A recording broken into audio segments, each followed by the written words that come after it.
മറ്റെല്ലാ ദ്വീപുകളെയും പോലെ ഒരു ചെറിയ ദ്വീപ്. മദീര. നമ്മൾ ജനിക്കുമ്പോൾ നമ്മൾ 4 ഘടകങ്ങളുടെ പരിണതഫലമാണ്. അവയിൽ നമുക്ക് മറ്റു വഴികളില്ല. നമ്മുടെ അമ്മ, അച്ഛൻ, സഹോദരങ്ങൾ, ജനിച്ച സ്ഥലം.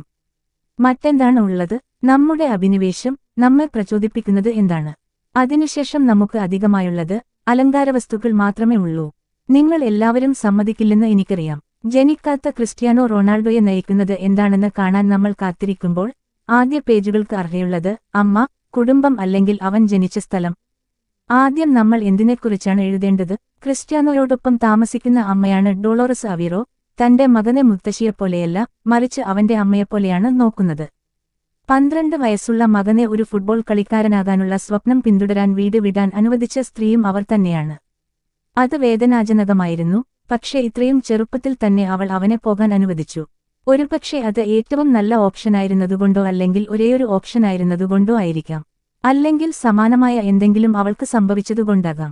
ജീവിതപാഠങ്ങളിൽ സദ്ഗുണങ്ങളും കുറവുകളും തലമുറയായി ആവർത്തിക്കപ്പെടുന്നുവെന്ന് പലപ്പോഴും പറയാറുണ്ട്. ഡോളോറസിന്റെ അച്ഛൻ അവളെ ഉപേക്ഷിച്ചു. അദ്ദേഹം അത് വ്യത്യസ്തമായ രീതിയിലാണ് ചെയ്തത്. ലിസ്ബണിലേക്ക് പറന്നപ്പോൾ ക്രിസ്ത്യാനോയുടെ സ്യൂട്ട്കേസിൽ ദയയില്ലാതെ അവൾ പാക്ക് ചെയ്ത 2 അനുഭവങ്ങളെയും ബന്ധിപ്പിക്കുന്ന ഒരു അദൃശ്യ നൂലുണ്ടെന്ന് എനിക്ക് തോന്നുന്നു. എന്തായാലും ഡോളോറസിന്റെ ജീവിതത്തിലൂടെ കടന്നുപോകാതെ നിങ്ങൾക്ക് റൊണാൾഡോയെ മനസ്സിലാക്കാൻ കഴിയില്ല. ഡോളോറസും ക്രിസ്ത്യാനോയും ജനിച്ചതും വളർന്നതും ഒടുവിൽ അവർ എവിടെ നിന്നാണ് രക്ഷപ്പെട്ടതും എന്ന് കൃത്യമായി ചൂണ്ടിക്കാണിച്ചുകൊണ്ട് നമുക്ക് രംഗം ഒരുക്കേണ്ടതുണ്ട്. ഫഞ്ചലിലേക്ക് പോകേണ്ടതുണ്ട്.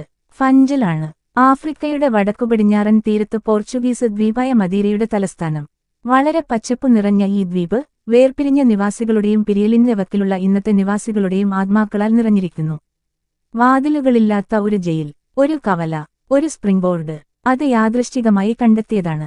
15ാം നൂറ്റാണ്ടിന്റെ തുടക്കത്തിൽ കണ്ടെത്തൽ യുഗത്തിന്റെ തുടക്കത്തിലേക്ക് നമുക്ക് മടങ്ങാം. പോർച്ചുഗലിലെ ഇൻഫന്റിയും വിസുവിന്റെ ആദ്യത്തെ ഡ്യൂക്കുമായ ഹെൻറി നാവിഗേറ്റർ പോർച്ചുഗീസ് രാജാവിന്റെ കൊട്ടാരത്തിൽ സ്വാതന്ത്ര്യത്തോടെ സഞ്ചരിച്ചു. രാജാക്കന്മാരുടെ മകനും സഹോദരനും അമ്മാവനുമായ ഹെൻറിക്ക് മൂടുപടം ധരിച്ച കണ്ണുകളുണ്ടായിരുന്നു, പക്ഷേ ദൃഢനിശ്ചയമുള്ള ശബ്ദമായിരുന്നു. ആഫ്രിക്കൻ തീരത്തിന്റെ പര്യവേക്ഷണത്തിൽ അദ്ദേഹം സമർത്ഥമായി കുത്തക നേടി.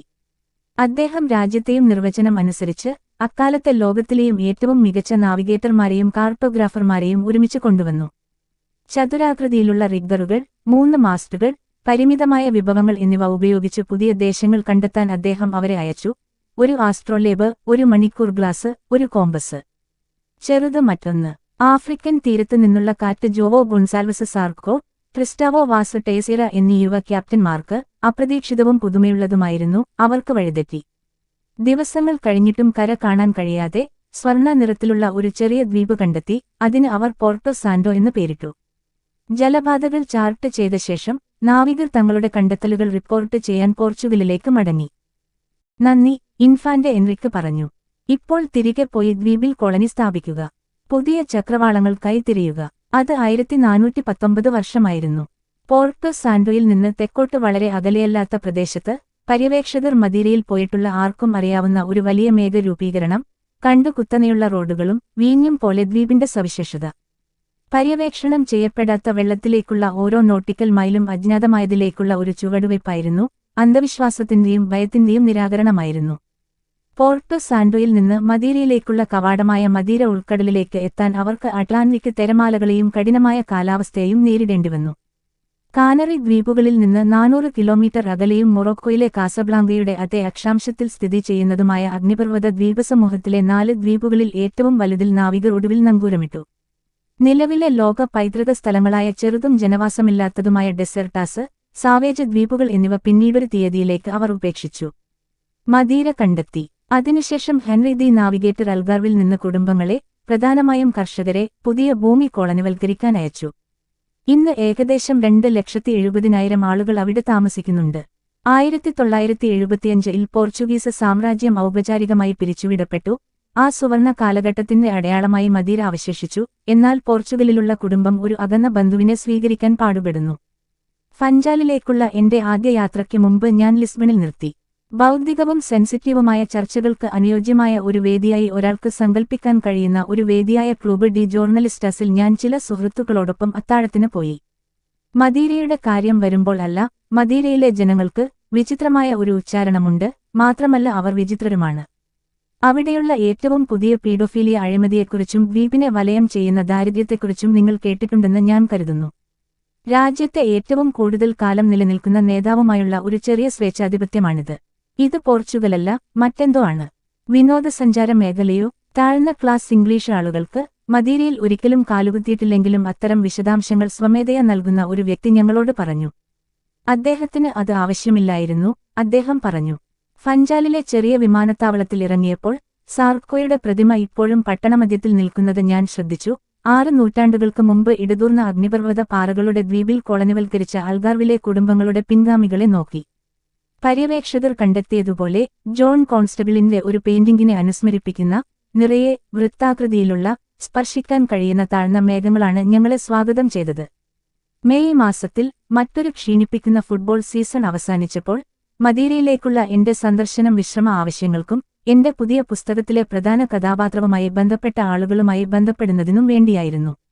30 ഡിഗ്രിയിൽ കൂടുതൽ ചരിവുള്ള കുത്തനെയുള്ള റോഡുകളിൽ സുഖകരമായി സഞ്ചരിക്കാൻ എത്ര വലിയ എഞ്ചിൻ ആവശ്യമാണെന്ന് അറിയാതെ ഒരു നല്ല ഹോട്ടലും ഒരു വാടക കാറും ഞാൻ അന്വേഷിച്ചു. ഫഞ്ചലിൽ മുഴുകി എന്റെ ആദ്യത്തെ വിവരസ്രോതസ്സുകൾക്കായി ഞാൻ അന്വേഷണം ആരംഭിച്ചു. ഫഞ്ചലിലേക്ക് മടങ്ങുമ്പോഴെല്ലാം അകലെയായി തോന്നുന്ന റൊണാൾഡോയുടെ അത്ഭുതകരമായ ചിത്രം വരച്ച ചില പ്രശസ്ത പ്രാദേശിക പത്രപ്രവർത്തകരെ ഞാൻ അഭിമുഖം നടത്തി. അവരുടെ അഭിപ്രായത്തിൽ മദീരയെ മറന്നുപോയിരുന്നു, അദ്ദേഹം ഉപേക്ഷിച്ചതിൽ വലിയ താൽപ്പര്യമൊന്നും ഉണ്ടായിരുന്നില്ല. ലിവർപൂളിലെ ബീറ്റിൽസിനെക്കുറിച്ച് അവർ പറയുന്നത് ഇത് എന്നെ ഓർമ്മിപ്പിച്ചു. ജോൺ, റിംഗോ, ജോർജ്, പോൾ എന്നിവർക്ക് അവർ ജനിച്ച നഗരത്തോട് ഒരിക്കലും നന്ദി തോന്നാത്തത് ലിവർപൂളിയക്കാരെ വേദനിപ്പിക്കുന്നു. കൂടുതൽ കാര്യങ്ങൾ ഉണ്ടായിരുന്നു. റൊണാൾഡോ വളരെ സമ്പന്നരായ ചില ആളുകളുമായി ബിസിനസ്സിൽ ഏർപ്പെട്ടു. അവർ നൽകിയ വാഗ്ദാനങ്ങൾ പാലിക്കാതെ പണം ചോദിച്ചുകൊണ്ട് അദ്ദേഹത്തെ മുതലെടുക്കാൻ ശ്രമിച്ചു. അതേസമയം അവർ എന്നോട് പറഞ്ഞു, ക്രിസ്ത്യാനോ ദ്വീപിലെ ഭരണസംഘവുമായി വളരെ സൗഹൃദത്തിലായി. ദ്വീപിൽ പരിപാലിക്കപ്പെടേണ്ട ഉറപ്പായ മാർഗങ്ങളിലൊന്ന്. നമുക്ക് ഇത് സന്ദർഭത്തിൽ ഉൾപ്പെടുത്താം. മദീരയിലെ സ്വയംഭരണ പ്രദേശത്തിന്റെ മുൻ പ്രസിഡന്റായ ആൽബർട്ടോ ജോവോ ജാർഡിം 37 വർഷം അധികാരത്തിലിരുന്നു. 2015 ജനുവരിയിൽ രാജിവെച്ചു. ഒരു മികച്ച രാഷ്ട്രീയക്കാരൻ, ഉപകാരി, ചിലർക്ക് മദീരൻ ലക്ഷ്യത്തിനായുള്ള നേതാവ്, ബാക്കിയുള്ളവർക്ക് സ്ഥാപനത്തിന്റെ തികഞ്ഞ പ്രതിനിധി. സ്ഥാനമൊഴിഞ്ഞ ദിവസം മാധ്യമപ്രവർത്തകരോട് നടത്തിയ വിടവാങ്ങൽ പ്രസംഗത്തിൽ അദ്ദേഹം പറഞ്ഞു, ആരെയും വേദനിപ്പിക്കാൻ ഞാൻ പദ്ധതിയിട്ടിരുന്നില്ല, പക്ഷേ ആരെങ്കിലും എന്നോട് അനീതി കാണിച്ചാൽ അവർ അതിന് വില നൽകും.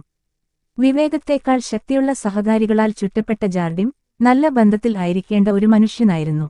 ആദ്യ നോട്ടത്തിൽ തന്നെ 2 തരം മദീരക്കാരെ വെളിപ്പെടുത്തുന്നു. ജാർഡിമിനെപ്പോലെ മദീരയാണ് ലോകം, സ്ഥാപക പിതാവായ സാർക്കോയെപ്പോലെ പുതിയ ലോകങ്ങൾ കീഴടക്കാൻ പോയവർ ദ്വീപിൽ ഒരു വീട് സൂക്ഷിച്ചിരുന്നെങ്കിലും. വസ്തുത എന്തെന്നാൽ ഒരു മദീരനും ഒരിക്കലും അവിടെ നിന്ന് പോകുന്നില്ല. ആദ്യകാല കുടിയേറ്റക്കാർ ഭൂമിയിൽ ജോലി ചെയ്തിരുന്നു. ഇന്നും ചെറുകിട കൃഷിയിടങ്ങളിൽ കൃഷി ചെയ്യുന്നത് ദ്വീപിലെ ഏറ്റവും വലിയ സാമ്പത്തിക പ്രവർത്തനമാണ്. എന്നിരുന്നാലും ധാരാളം മോശം വിളവെടുപ്പുകളുണ്ടായിരുന്നു. വർദ്ധിച്ചുവരുന്ന നിവാസികളുടെ എണ്ണത്തെ നേരിടാൻ ഭൂമി വിഭജിക്കേണ്ടിവന്നു. ഇത് അതിജീവനം കൂടുതൽ ബുദ്ധിമുട്ടാക്കി. ആളുകൾക്ക് കുടിയേറേണ്ടിവന്നു. എന്നിരുന്നാലും മിക്കവരും എപ്പോഴെങ്കിലും മടങ്ങിവരുമെന്ന പ്രതീക്ഷയിലാണ് അങ്ങനെ ചെയ്തത്. യൂറോപ്പ്, അമേരിക്ക, ആഫ്രിക്ക എന്നിവയുടെ സംഗമസ്ഥാനത്തുള്ള ഒരു ചെറിയ ദ്വീപായതിനാൽ വലിയ ഭൂഖണ്ഡങ്ങൾ നമ്മെ ആകർഷിക്കുന്നു. അതുകൊണ്ടാണ് മദീരയിലെ ജനങ്ങളുടെ വലിയ സമൂഹങ്ങൾ ദക്ഷിണാഫ്രിക്ക, വെനിസ്വേല തുടങ്ങിയ വിദൂര സ്ഥലങ്ങളിൽ വളർന്നത്. അവരിൽ ഭൂരിഭാഗവും പുതിയ പ്രദേശങ്ങളിൽ വന്നിറങ്ങിയ ഉടൻ തന്നെ അവരുടെ തൊഴിലുകളിൽ മുൻനിര വ്യക്തികളായി മാറി. ബിൽഡർമാർ, ഫാക്ടറി തൊഴിലാളികൾ, അഭിഭാഷകർ അല്ലെങ്കിൽ ഹോട്ടൽ, കാറ്ററിംഗ് സംരംഭകർ. മറ്റൊരു ലോകം കീഴടക്കാൻ വേണ്ടിയല്ലാതെ നിങ്ങളുടെ മാതൃരാജ്യം വിട്ടുപോകുന്നതിൽ അർത്ഥമില്ല. ഇപ്പോൾ ലോകമെമ്പാടും വ്യാപിച്ചുകിടക്കുന്ന 7,50,000 സ്വയം പ്രഖ്യാപിത മദീരക്കാർ അവരുടെ ഉത്ഭവത്തെക്കുറിച്ച് അഭിമാനിക്കാൻ ഇഷ്ടപ്പെടുന്നു. ഇത് നിങ്ങളെ റൊണാൾഡോയെ ഓർമ്മിപ്പിക്കുന്നില്ലേ? ക്രിസ്ത്യാനോയുടെ ജന്മനാട്ടിലേക്കുള്ള ആദ്യ യാത്രയിൽ അദ്ദേഹം ജനിച്ച എളിമയുള്ള ക്വിൻഡ ഡോ ഫാൽക്കാവോ എന്ന മലഞ്ചെരുവിൽ ചുറ്റിനടക്കാൻ എനിക്ക് സമയം ലഭിച്ചു. 2 കുത്തനെയുള്ള റോഡുകൾ, മിതമായ വീടുകൾ, ജനാലകൾക്ക് പുറത്ത് വസ്ത്രങ്ങൾ ഉണക്കുന്നത്, ഒരു ഒറ്റപ്പെട്ട കട, പ്ലാസ്റ്റിക് മേൽക്കൂരയുള്ള ഒരു ബാർ, അസമമായ സിമന്റ് ബ്ലോക്കിൽ സ്ഥിതി ചെയ്യുന്ന ഒരു ഉയർത്തിയ ടെറസ് എന്നിവയാൽ നിർവചിക്കപ്പെട്ടിരിക്കുന്നു. 10 വർഷങ്ങൾക്ക് മുമ്പ് ക്രിസ്ത്യാനോയുടെ വീട് പൊളിച്ചുമാറ്റി കൂടുതൽ കൗൺസിൽ വീടുകൾ നിർമ്മിക്കാൻ തീരുമാനിച്ചു. യൂറോപ്യൻ യൂണിയനിൽ നിന്നുള്ള ഗ്രാന്റുകൾ ഈ പ്രദേശത്ത് സമൃദ്ധി വർദ്ധിപ്പിക്കാൻ അനുവദിച്ചു. പക്ഷേ സ്വയംഭരണ സർക്കാർ അത് മറക്കാൻ ആഗ്രഹിക്കുന്നുണ്ടെങ്കിലും ദ്വീപ് യഥാർത്ഥത്തിൽ സാമ്പത്തിക അസമത്വത്തിന്റെ കടലിൽ പൊങ്ങിക്കിടക്കുകയാണ്. ടൂറിസത്തെ സംരക്ഷിക്കുന്നതിനായി സ്വതന്ത്ര സർക്കാർ ദാരിദ്ര്യരേഖയ്ക്ക് താഴെ ജീവിക്കുന്ന ഏകദേശം 2% പേരെക്കുറിച്ച് മാത്രമേ പറയുന്നുള്ളൂ. അതേസമയം ചാരിറ്റബിൾ സംഘടനയായ യൂണിയോ ദാസ് IPSS ആ കണക്ക് 20% പറയുന്നു. തൊഴിലില്ലായ്മ വ്യാപകമാണ്. സംസ്ഥാന ആനുകൂല്യങ്ങൾ എല്ലാവരിലേക്കും എത്തുന്നില്ല.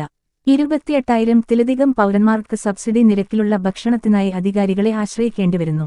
അതേസമയം ജനസംഖ്യയുടെ 10% വളരെ സമ്പന്നരാണ്. നൂറ്റാണ്ടിന്റെ ആരംഭം രസകരമായ ഒരു പരിവർത്തനത്തിന് കാരണമായി. 17-ാം നൂറ്റാണ്ട് മുതൽ മദീര യുണൈറ്റഡ് കിംഗ്ഡമുമായി അടുത്ത ബന്ധം പുലർത്തുന്നു. ബ്രിട്ടീഷ് വ്യാപാരികൾ അവരുടെ നീണ്ട അറ്റ്ലാന്റിക് യാത്രകളിൽ ഒരു തുറമുഖമായി ഇത് മാറി. നെപ്പോളിയൻ യുദ്ധങ്ങളിൽ ഫ്രഞ്ച് കോളനിവൽക്കരണം തടയുന്നതിനായി ബ്രിട്ടീഷ് പട്ടാളക്കാർ 2 തവണ മദീരയെ കൈവശപ്പെടുത്തി. ഫാമുകളും വൈൻ വ്യാപാരവും വികസിപ്പിക്കുന്നതിനായി ചിലർ ദ്വീപിൽ കടകൾ സ്ഥാപിക്കാൻ തീരുമാനിച്ചു. വിക്ടോറിയൻ കാലഘട്ടത്തിൽ ബ്ലാൻഡി, ലീഗോക്ക് തുടങ്ങിയ ബ്രിട്ടീഷ് കുടുംബപ്പേരുകളുള്ള സ്ത്രീകൾ രാവിലെ മദീരൻ വൈനുകൾ കുടിക്കുകയും ഉച്ചകഴിഞ്ഞ് അവരുടെ ആഡംബര മാളികകളുടെ സലൂണുകളിൽ ചായ കുടിക്കുകയും ചെയ്യുമായിരുന്നു. രണ്ടാം ലോകമഹായുദ്ധം ബ്രിട്ടീഷ് സ്വാധീനത്തിന്റെ അവസാനത്തിന്റെയും തുറമുഖത്തിന്റെ തന്ത്രപരമായ പ്രാധാന്യത്തിന്റെയും സൂചന നൽകി. സാമ്പത്തിക തകർച്ചയെ അഭിമുഖീകരിക്കുന്ന പുതിയ തലമുറകൾ നൂറ്റാണ്ടുകളായി അവരുടെ കുടുംബങ്ങൾക്ക് വീടായിരുന്ന വസതികൾ വിറ്റു യുണൈറ്റഡ് കിംഗ്ഡത്തിലേക്ക് മടങ്ങി. കഷ്ടിച്ച് 200 ബ്രിട്ടീഷ് നിവാസികൾ മാത്രമേ അവശേഷിക്കുന്നുള്ളൂ. പക്ഷേ മദീര നിവാസികൾക്കിടയിലോ പൊതുവെ പോർച്ചുഗീസുകാർക്കിടയിലോ ബ്രിട്ടീഷ് ജീവിതശൈലി അസൂയാവഹവും മികച്ചതുമായ ഒരു ജീവിതരീതിയെ പ്രതിനിധീകരിക്കുന്നു എന്ന ആശയം നിലനിൽക്കുന്നു. അങ്ങനെ ബ്രിട്ടീഷ് ഭരണത്തിൻ കീഴിലുള്ള 3 നൂറ്റാണ്ടുകൾക്ക് ശേഷം കൊളോണിയൽ ശൈലി പുതിയ തലമുറ ബിസിനസ്സുകാരാൽ മാറ്റിസ്ഥാപിക്കപ്പെട്ടു. ദക്ഷിണാഫ്രിക്കയിലോ വെനിസ്വേലയിലോ പണം സമ്പാദിച്ച പോർച്ചുഗീസ് പ്രവാസികളുടെ പിൻഗാമികളായിരുന്നു അവർ. പെസ്റ്റാനകൾ, റോക്കുകൾ, ബെറാർഡോസ് തുടങ്ങിയ കുടുംബങ്ങൾ തിരിച്ചെത്തി തങ്ങളുടെ സമ്പത്ത് ഏകീകരിക്കാനും ദ്വീപിന്റെ അടിസ്ഥാന സൗകര്യങ്ങൾ മെച്ചപ്പെടുത്താനും അസ്ഥിരമായ സമ്പദ്വ്യവസ്ഥയെ സുസ്ഥിരമാക്കാനും തുടങ്ങി. എന്റെ ഹോട്ടൽ സ്ഥിതി ചെയ്യുന്ന കുന്നിൻ മുകളിൽ നിന്ന് നിങ്ങൾക്ക് ചില മനോഹരമായ വസതികൾ കാണാൻ കഴിയും. മാത്രമല്ല പർവ്വതം അവശേഷിപ്പിച്ച വിടവുകളിൽ നിർമ്മിച്ച കുടിലുകൾ, വരണ്ട തരിശുഭൂമിയിലെ പകുതി പണിത വീടുകൾ, തെരുവിലെ മാലിന്യങ്ങൾ എന്നിവയും. കൂടാതെ ക്ഷീണിതരായി കാണപ്പെടുന്ന പ്രായമായ നിരവധി ആളുകൾ ലക്ഷ്യമില്ലാതെ അലഞ്ഞു നടക്കുന്നു. എന്റെ താമസത്തിന്റെ അവസാന ദിവസം ക്രിസ്ത്യാനോയുടെ ആദ്യ ക്ലബ്ബായ അണ്ടോറിൻഹിയുടെ പ്രസിഡന്റിന്റെ മകൻ റിക്കാർഡോ സാന്റോസിനെ ഞാൻ കണ്ടുമുട്ടി. അതേ പ്രായത്തിൽ ക്ലബ്ബിലും തെരുവ് ഗെയിമുകളിലും അദ്ദേഹത്തിന്റെ സഹപ്രവർത്തകനായിരുന്നു. അവർ അടുത്ത സുഹൃത്തുക്കളായിരുന്നു. പക്ഷേ ലജ്ജയോടെ തന്റെ ജീവിതത്തിന്റെ ഒരു ഭാഗം ഇപ്പോൾ തനിക്ക് അത്ര പ്രധാനമല്ലെന്ന് അദ്ദേഹം തറപ്പിച്ചു പറഞ്ഞു. വിമാനത്താവളത്തിലേക്കുള്ള യാത്രാമധ്യേ ഫഞ്ചലിൽ താമസിക്കുന്ന പ്രശസ്ത സാമൂഹ്യശാസ്ത്രജ്ഞനായ ഫെർണാണ്ടോ എഗിഡിയോയെ ഞാൻ വിളിച്ചു. റൊണാൾഡോയെക്കുറിച്ച് സംസാരിക്കാൻ അദ്ദേഹം വിസമ്മതിച്ചു. അദ്ദേഹം മാത്രമായിരുന്നില്ല. മദീനയിലെ പലർക്കും കളിക്കാരനോട് അമിതമായ ബഹുമാനമുണ്ടെന്നും അദ്ദേഹം അഭിപ്രായ വ്യത്യാസങ്ങൾ പ്രകടിപ്പിക്കുന്നുണ്ടെന്നും എനിക്ക് തോന്നി. തീർച്ചയായും അദ്ദേഹത്തിന്റെ നേട്ടങ്ങളെ അസൂയ ചുറ്റിപ്പറ്റിയാണ്. എന്നാൽ ഒറ്റനോട്ടത്തിൽ റൊസാരിയോയിലെ ലയണൽ മെസ്സിയോടും ബ്യൂൺസ് അയേഴ്സിലെ ഡീഗോ മറഡോണയോടും പലരും കാണിക്കുന്ന ഏതാണ്ട് മതപരമായ ഭക്തിയുടെ തെളിവുകൾ വളരെ കുറവായിരുന്നു. ഒരുപക്ഷെ അത് ഓരോ രാജ്യത്തും ഫുട്ബോൾ അനുഭവിക്കുന്ന രീതിയുടെ ഒരു പ്രതിഫലനം മാത്രമായിരിക്കാം. ക്രിസ്ത്യാനോയ്ക്ക് മദീരയെക്കുറിച്ച് വലിയ താൽപ്പര്യമില്ല.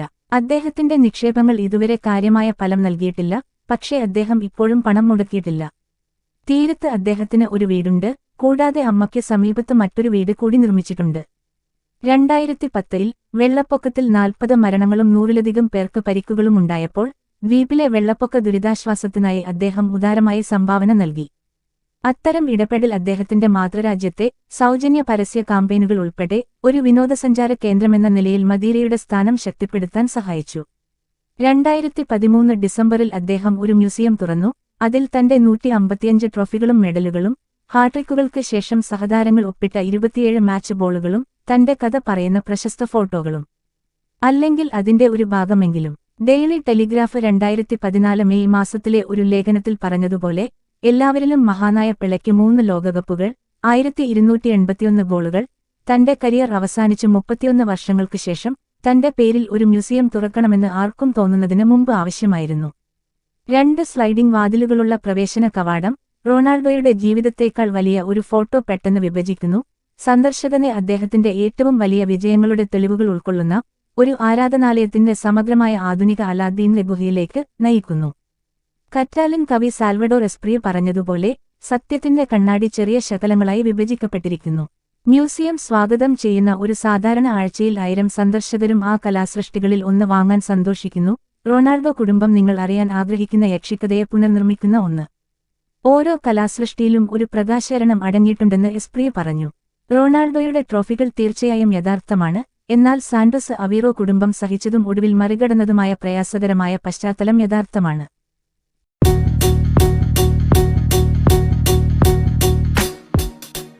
1950കളിൽ ജീവിതം ദുഷ്കരമായിരുന്ന മദീരയിലെ കാനിക്കലിലാണ് മരിയ ഡോളോറസ് അവീറോ ജനിച്ചത്. അവളുടെ സഹോദരൻ ഒരു വർഷം മുമ്പ് ജനിച്ചിരുന്നു, പക്ഷേ ഡോളോറസിന്റെ ജനനം വരെ ഔദ്യോഗികമായി രജിസ്റ്റർ ചെയ്തിരുന്നില്ല. ദാരിദ്ര്യത്തിൽ ഔദ്യോഗിക രേഖകൾ ഒരു വിദേശ ഭാഷയും ഒരു ശല്യവുമാണ്. അന്നു മുതൽ മദീരയിൽ സാധാരണ കാണുന്നതുപോലെ റൊണാൾഡോയുടെ അമ്മയുടെ കഥ പോരാട്ടത്താൽ അടയാളപ്പെടുത്തിയിരിക്കുന്നു. ജനനം മുതൽ തന്നെ സാധ്യതകൾ നിറഞ്ഞ ഒരു വിധി രൂപപ്പെടുത്തുന്നതിനുള്ള നിരന്തരമായ പോരാട്ടമായിരുന്നു അത്.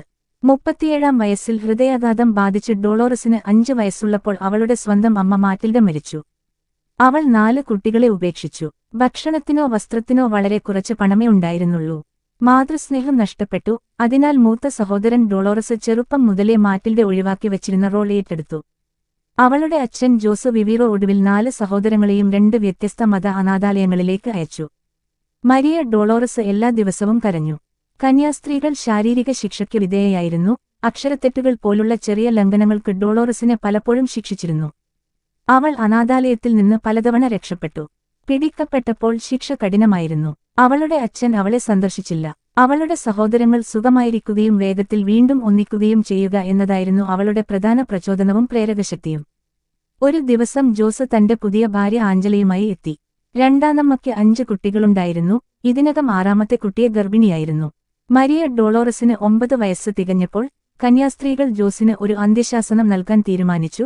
ചതഞ്ഞ മകളെക്കുറിച്ച് അവന് അവളെ കൂട്ടിക്കൊണ്ടുപോകേണ്ടിവന്നു. അങ്ങനെ അവൻ ചെയ്തു. അവളുടെ രണ്ടാനമ്മ അവളെ പലതവണ അടിച്ചു. അതിനാൽ അവൾ ഓടിപ്പോയി. അവൾ ഇനി ഇത് ആവർത്തിക്കാതിരിക്കാൻ അവർ അവളെ മേശയുടെ കാലുകളിൽ കെട്ടി. ഡോളോറസിനെതിരായ ഗാർഹിക പീഡനം അവളുടെ സഹോദരങ്ങളിലേക്കും വ്യാപിപ്പിച്ചു. അവളുടെ പിതാവ് അവളെ ഒരു മാനസിക ആശുപത്രിയിൽ പ്രവേശിപ്പിക്കാൻ തീരുമാനിച്ചു. പക്ഷേ മകൾക്ക് ഒരു കുഴപ്പവുമില്ലെന്ന് സൈക്യാട്രിസ്റ്റ് അദ്ദേഹത്തോട് പറഞ്ഞു. പ്രശ്നം തന്റെ മകൾക്കല്ല. ഡോളോറസ് സ്വന്തം ജീവൻ എടുക്കുന്നതിനെക്കുറിച്ച് ചിന്തിച്ചു.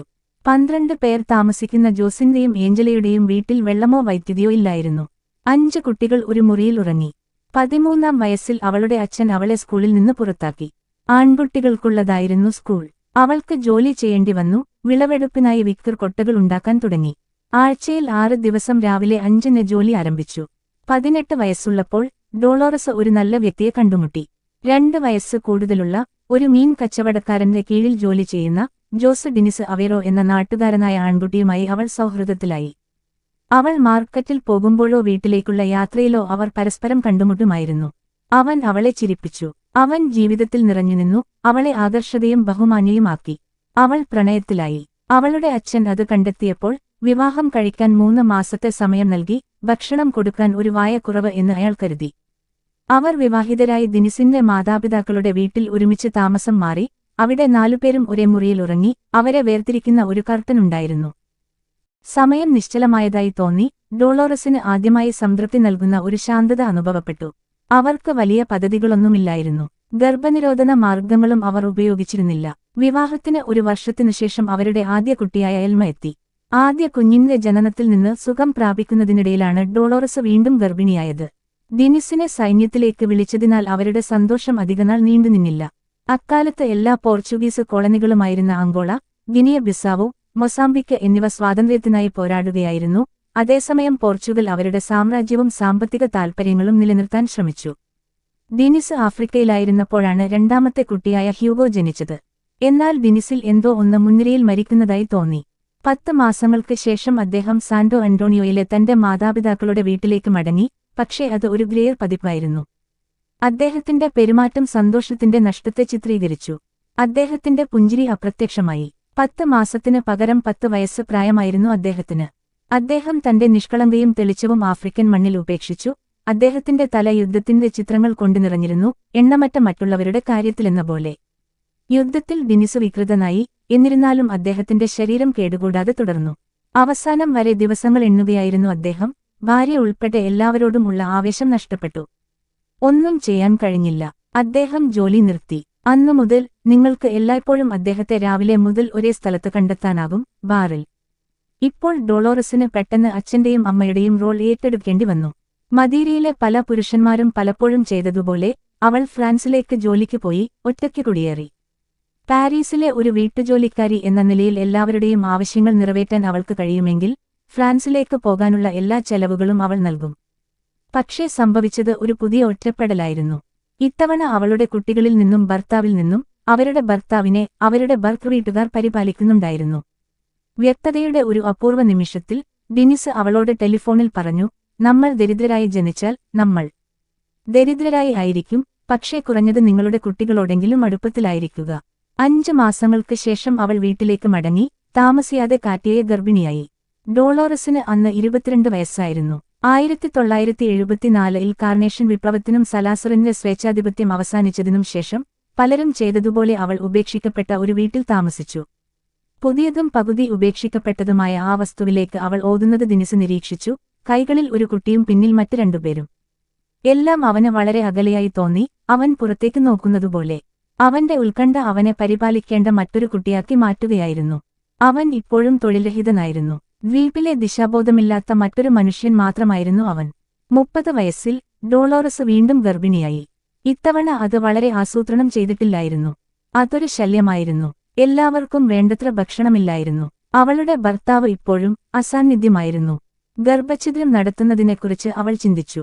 വാസ്തവത്തിൽ അവൾ ഒന്ന് കുടിക്കാൻ ശ്രമിച്ചു. ഒരു അയൽക്കാരൻ അവളോട് തിളപ്പിച്ച കറുത്ത ബിയർ കുടിക്കാൻ പറഞ്ഞു, എന്നിട്ട് ബോധരഹിതയാകുന്നതുവരെ ഓടുക. അത് ഫലിച്ചില്ല. ഡോക്ടർ അവളെ സഹായിക്കാൻ ആഗ്രഹിച്ചില്ല, കാരണം ഒരു കാരണവും കാണുന്നില്ല. അത് വീടിന്റെ സന്തോഷമായിരിക്കും, അദ്ദേഹം അവളോട് പറഞ്ഞു. കുഞ്ഞ് ജനിച്ചപ്പോൾ അദ്ദേഹം പറഞ്ഞു, ഇത്രയും ഭാരമുള്ളതിനാൽ അദ്ദേഹത്തിന് ഒരു ഫുട്ബോൾ കളിക്കാരനാകാം. ഡോളോറസ് അദ്ദേഹത്തിന് അന്നത്തെ അമേരിക്കൻ പ്രസിഡന്റ് റൊണാൾഡ് റീഗന്റെ പേരിട്ടു. Cristiano Ronaldo dos Santos Aveiro. 1985 ഫെബ്രുവരി 5 ജനിച്ചു. റൊണാൾഡോ ഓസ്ട്രേലിയയിൽ ജനിക്കാറായ സമയമായിരുന്നു അത്. ഡോളോറസിന്റെ അച്ഛൻ ജോസ് വിവീറോ നിരവധി സുഹൃത്തുക്കൾ മദീര വിട്ടുപോകുന്നത് കണ്ടിരുന്നു. ഒടുവിൽ അദ്ദേഹം ദ്വീപ് ഉപേക്ഷിച്ച് ആഞ്ചലയെയും മക്കളെയും കൂട്ടി പെർത്തിലേക്ക് പോകാൻ തീരുമാനിച്ചു. ഡോളോറസ് മുഴുവൻ കുടുംബത്തെയും കൊണ്ടുപോകാൻ അദ്ദേഹത്തെ ബോധ്യപ്പെടുത്താൻ ശ്രമിച്ചു. സ്ഥലമില്ലെന്ന് ജോസ് മറുപടി നൽകി. ഓസ്ട്രേലിയ ചെറുതാണെന്ന മട്ടിൽ. ജോസും പിന്നീട് മരിച്ചുപോയ ആഞ്ചലയും ഓസ്ട്രേലിയയിലെ ഏറ്റവും ജനസംഖ്യയുള്ള 4ാമത്തെ നഗരമായ യാങ്കെബപ്പിലാണ് താമസിച്ചിരുന്നത്. 2006-ൽ ജർമ്മനിയിൽ നടന്ന ലോകകപ്പിൽ പോർച്ചുഗൽ 4ാം സ്ഥാനത്ത് എത്തിയപ്പോൾ റൊണാൾഡോ അവരുടെ താമസത്തിനും വിവിധ മത്സരങ്ങളിൽ അദ്ദേഹം കളിക്കുന്നത് കാണാനുള്ള യാത്രയ്ക്കും പണം നൽകി. ഡോളോറസ് അവരുടെ വഴികാട്ടിയായിരുന്നു.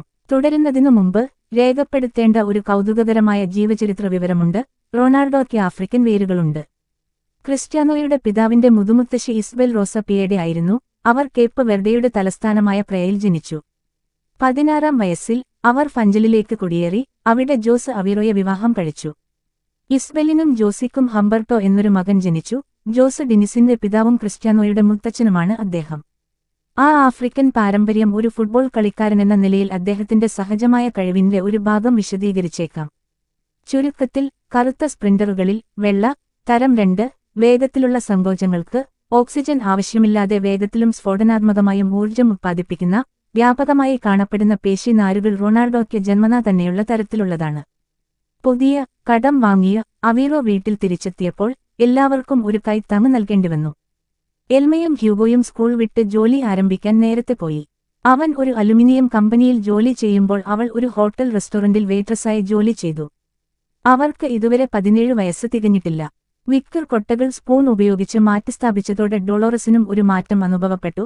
അവൾ ഇപ്പോൾ ഒരു ഫഞ്ചൽ ഹോട്ടലിന്റെ അടുക്കളയിൽ ജോലി ചെയ്തു. പക്ഷേ അവർക്ക് ഇപ്പോഴും ഓരോ ചില്ലിക്കാശും എണ്ണേണ്ടി വന്നു. മേശപ്പുറത്ത് എപ്പോഴും ബ്രെഡ് ഉണ്ടായിരുന്നു. ഓരോ 2 ആഴ്ച കൂടുമ്പോഴും അവർക്ക് കോൾഡ് കട്ടുകളും ഞായറാഴ്ചകളിൽ മാംസവും ഉണ്ടായിരുന്നു. ആഴ്ചയുടെ മധ്യത്തിലെ മെനുവിൽ ഡോളോറസ് വീട്ടിൽ ചെലവഴിച്ച കുറച്ച് മണിക്കൂറുകളിൽ തയ്യാറാക്കിയ ഒരു സൂപ്പ് ഉണ്ടായിരുന്നു.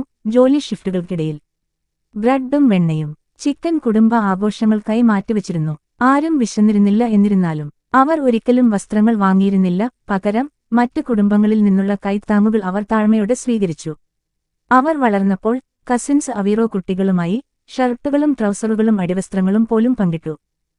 സാൻ അന്റോണിയോ സെമിത്തേരിക്ക് സമീപമുള്ള ക്വിൻഡ ഡോ ഫാൽക്കാവോ എന്ന ഗ്രാമത്തിലേക്ക് കുടുംബം ഒടുവിൽ താമസം മാറി. മുമ്പ് കുടിലുകളിൽ താമസിച്ചിരുന്ന പാവപ്പെട്ട താമസക്കാർക്കായി സാമൂഹിക ഭവനങ്ങൾ നിർമ്മിച്ചിരുന്നു. വിനോദസഞ്ചാരികൾ പതിവായി വന്നിരുന്ന പ്രദേശത്തുനിന്ന് വളരെ അകലെയായിരുന്നു അത്. മേൽക്കൂരകൾ ആസ്ബറ്റോസ് കൊണ്ടാണ് നിർമ്മിച്ചതെങ്കിലും ഇത് തീർച്ചയായും ഒരു പുരോഗതിയായിരുന്നു. അവ മഴയെ പ്രതിരോധിക്കാൻ കഴിവുള്ളവയായിരുന്നില്ല. അതായത് ഡോളോറസിന് കൗൺസിലിനോട് അവയെ ശക്തിപ്പെടുത്താൻ ആവശ്യമായ വസ്തുക്കൾ ആവശ്യപ്പെടേണ്ടി വന്നു. ചുവരുകൾ പെയിന്റ് ചെയ്യാത്ത ഇഷ്ടികയും മരപ്പലകകളുമാണ്. ഞങ്ങൾക്ക് 3 മുറികളുണ്ടായിരുന്നു. ഒന്ന് എനിക്കും എന്റെ സഹോദരിക്കും, ഒന്ന് ഹ്യൂഗോയ്ക്കും ക്രിസ്ത്യാനോയ്ക്കും, ഒന്ന് എന്റെ അമ്മയ്ക്കും അച്ഛനും വേണ്ടി. കാറ്റിയ ഒരു ടെലിവിഷൻ അഭിമുഖത്തിൽ വിശദീകരിച്ചു. ഇത് വളരെ എളിമയുള്ള ഒരു വീടായിരുന്നു, പക്ഷേ അത് വളരെ സുഖകരമായിരുന്നുവെന്നും ഞങ്ങൾ അവിടെ സന്തുഷ്ടരാണെന്നും ഞാൻ ഓർക്കുന്നു. മദ്യവും മയക്കുമരുന്നും എല്ലായിടത്തും വ്യാപിച്ചിരിക്കുന്ന ഈ സാധാരണ ദരിദ്ര ഗ്രാമത്തിൽ കുട്ടികൾ തെരുവിൽ താമസിക്കുകയും കളിക്കുകയും ചെയ്തു. അത് എല്ലാ വീടിന്റെയും കളിസ്ഥലമായിരുന്നു.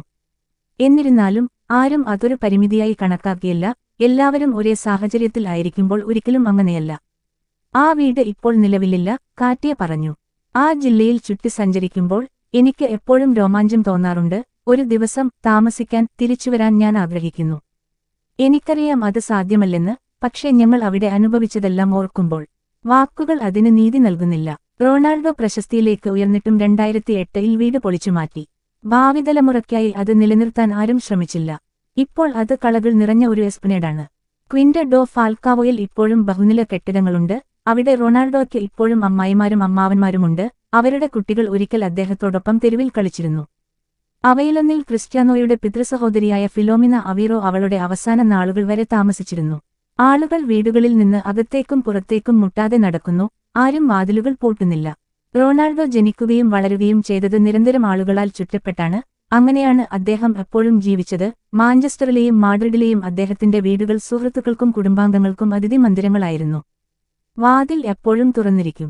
മദീര സന്ദർശന വേളയിൽ എടുത്ത 16 വയസ്സുള്ള റൊണാൾഡോയുടെ സ്പോർട്ടിംഗ് ലിസ്ബൺ ഷർട്ട് ധരിച്ച ഒരു അത്ഭുതകരമായ ഫോട്ടോയുണ്ട്. അദ്ദേഹം ക്വിൻറ്റ ഡോ ഫാൽക്കാവോയിൽ പോയി തന്റെ പഴയ വീടിന് പുറത്ത് അത് എടുക്കാൻ ആവശ്യപ്പെട്ടു.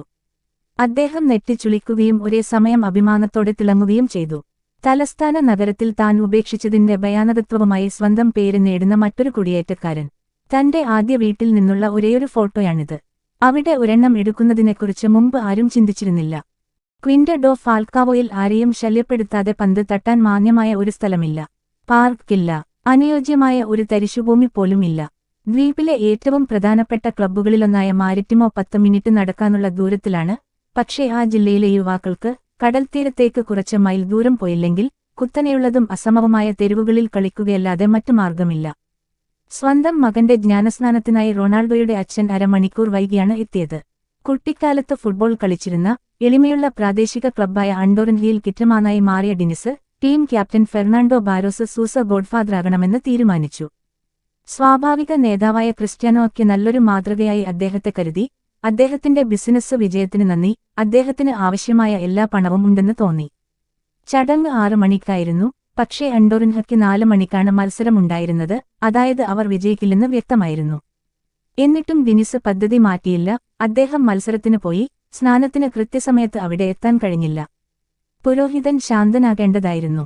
ബാക്കിയുള്ള കുട്ടികളെ അദ്ദേഹം ഇതിനകം സ്നാനപ്പെടുത്തിയിരുന്നു. ക്രിസ്ത്യാനോ മാത്രമേ അവശേഷിച്ചിരുന്നുള്ളൂ. അച്ഛനും അവിടെയില്ല. നിങ്ങളുടെ ചുറ്റുമുള്ള ആളുകൾ ഫുട്ബോളിൽ ഏർപ്പെട്ടിട്ടുണ്ടെങ്കിൽ, നിങ്ങളുടെ മാതൃകകൾ ഫുട്ബോൾ കളിക്കാരാണെങ്കിൽ ഒരു മത്സരം കാരണം നിങ്ങളുടെ ജ്ഞാനസ്നാനത്തിന് വൈകി എത്താൻ നിങ്ങളുടെ പിതാവ് ധൈര്യപ്പെടുന്നില്ലെങ്കിൽ നിങ്ങൾ ഒരു ഫുട്ബോൾ കളിക്കാരനാകുന്നത് മിക്കവാറും യുക്തിസഹമാണ്. ക്രിസ്ത്യാനോ റൊണാൾഡോയെക്കുറിച്ചുള്ള CR9 ഇവിടെ എന്ന ഡോക്യുമെന്ററിയിലെ രംഗം. ഞാൻ ലോകത്തിന്റെ നെറുകയിലെത്തി. ഇപ്പോൾ എനിക്ക് ശാശ്വതനാകണം എന്ന് ക്രിസ്ത്യാനോ പറയുന്നത് കേട്ടതിനുശേഷം ഒരു കുട്ടിയുടെ ശബ്ദത്തിൽ ഒരു കുഞ്ഞിന്റെ പാസ്പോർട്ട് ഫോട്ടോകളുടെ മൊസൈക്ക് പ്രദർശിപ്പിക്കുന്ന കമ്പ്യൂട്ടർ സ്ക്രീനിലേക്ക് ചാഞ്ഞുകൊണ്ട് ടി ക്രിസ്ത്യാനോ റൊണാൾഡോ എന്ന് പറയുമ്പോൾ അയാൾ കാണുന്നത് കാണാം. ഫോട്ടോയിലെ ആൺകുട്ടിയെ ലാളിക്കുന്നതുപോലെ അയാൾ ആംഗ്യം കാണിക്കുന്നു. അയാൾ മാറി നിന്ന് ചിരിക്കുന്നു. റൊണാൾഡോ ഒരുപാട് ചിരിക്കുന്നു. CR പറഞ്ഞു, ഞാൻ 3 മാസം പ്രായം. നോക്കൂ, ആ ആൺകുട്ടിയെ നോക്കൂ. എത്ര ഭംഗിയുള്ളത്. എന്റെ കൈത്തണ്ടയിൽ ഒരു സ്വർണ്ണ ബ്രേസ്ലെറ്റ്. പിന്നെ അയാൾ ഒരു രസകരമായ പോസ് സ്വീകരിക്കുന്നു. അതിൽ അയാൾ തന്നെ നോക്കി ചിരിക്കുന്നുണ്ടെന്ന് വ്യക്തമാണ്. എന്നാൽ തന്നെ കാണുന്നതിൽ അയാൾക്ക് സ്വയം ബോധമില്ല. അതേസമയം അദ്ദേഹത്തിന്റെ സഹോദരി കാറ്റിയ തന്റെ മകനെ പിടിച്ചു. റൊണാൾഡോ അവളോട് ചോദിക്കുന്നു, അവൻ എന്നെപ്പോലെയാണോ? ഷോട്ട് വീണ്ടും വലിയ ഉണർന്നിരിക്കുന്ന കണ്ണുകളുള്ള കുഞ്ഞിൻ ക്രിസ്ത്യാനോയുടെ ഫോട്ടോയിലേക്ക് ശ്രദ്ധ കേന്ദ്രീകരിക്കുന്നു. അയാൾ ക്യാമറയിലേക്ക് നോക്കുന്നില്ല, മറിച്ച് തന്നോട് എന്തെങ്കിലും പറയുന്ന ഒരാളെയാണ് നോക്കുന്നത്. CR പറഞ്ഞു, അവൻ അമ്മാവനെപ്പോലെ ഒരു ഫുട്ബോൾ കളിക്കാരനാകും. കുഞ്ഞ് കരയാൻ തുടങ്ങുന്നു. ക്രിസ്ത്യാനോ സഹോദരിയെ ആശ്വസിപ്പിക്കുന്നു. CR പറഞ്ഞു, ഞാനും അങ്ങനെയായിരുന്നു, വിഷമിക്കേണ്ട. ക്രിസ്ത്യാനോയെ സ്കൂളിൽ കൊണ്ടുപോയി. പിന്നെ ഒരുമിച്ച് വീട്ടിലേക്ക് പോകാൻ വേണ്ടി കാത്തിരിക്കുമായിരുന്നു കാറ്റിയ. ഗൃഹപാഠം ചെയ്യാൻ അവൾ അവനെ സഹായിക്കുമായിരുന്നു. മരിയ ഡോളോറസിന് എല്ലാ കാര്യങ്ങളിലും ശ്രദ്ധ ചെലുത്താൻ കഴിയാത്തതിനാൽ തന്റെ ഇളയ സഹോദരനെ എങ്ങനെ നിയന്ത്രിക്കാമെന്ന് കാറ്റിയ പെട്ടെന്ന് പഠിച്ചു. പക്ഷേ അവൻ എന്നെ അധികം ശ്രദ്ധിച്ചിരുന്നില്ല. ചിരി ഇല്ല, അവൾ ഓർത്തു. ഞാൻ എപ്പോഴും അവനോട് ദേഷ്യപ്പെടുമായിരുന്നു. എന്റെ അമ്മ പറയും, കാറ്റിയ, നീ വീട്ടിലായിരിക്കുമ്പോൾ ക്രിസ്ത്യാനോയെ അവൻ തന്റെ ഗൃഹപാഠം പൂർത്തിയാക്കുന്നതുവരെ ഫുട്ബോൾ കളിക്കാൻ പുറത്തു പോകാൻ അനുവദിക്കരുത്. ഞങ്ങൾക്ക് ഒരു മുൻവാതിലും പിൻവാതിലും ഉണ്ടായിരുന്നു. ഞാൻ റൊണാൾഡോയോട് പറയും, വീട്ടിൽ ഞങ്ങൾ എപ്പോഴും അവനെ ക്രിസ്ത്യാനോ എന്നല്ല റൊണാൾഡോ എന്നാണ് വിളിച്ചിരുന്നത്. റൊണാൾഡോ, ദയവായി നിന്റെ ഗൃഹപാഠം ചെയ്യൂ. ശരി, അവൻ ഉത്തരം പറയും. ഞാൻ അവനെ വിളിച്ചപ്പോൾ അവൻ അവിടെ ഉണ്ടായിരുന്നില്ല. പിന്നെ ജോലി കഴിഞ്ഞ് വീട്ടിലെത്തുമ്പോൾ എന്റെ അമ്മ എന്നോട് ദേഷ്യപ്പെടും. അവൻ ഒരു മത്സരിയായ ആൺകുട്ടിയായിരുന്നു, പക്ഷേ അവന് എങ്ങനെ കേൾക്കണമെന്ന് അറിയാമായിരുന്നു. നീ അവന്റെ ശ്രദ്ധ പിടിച്ചുപറ്റിയാൽ നീ പറഞ്ഞത് അവൻ ശ്രദ്ധിക്കും. അവൻ നല്ല പെരുമാറ്റക്കാരനായിരുന്നു. ഇപ്പോൾ അവന്റെ അമ്മ പറയുന്നു.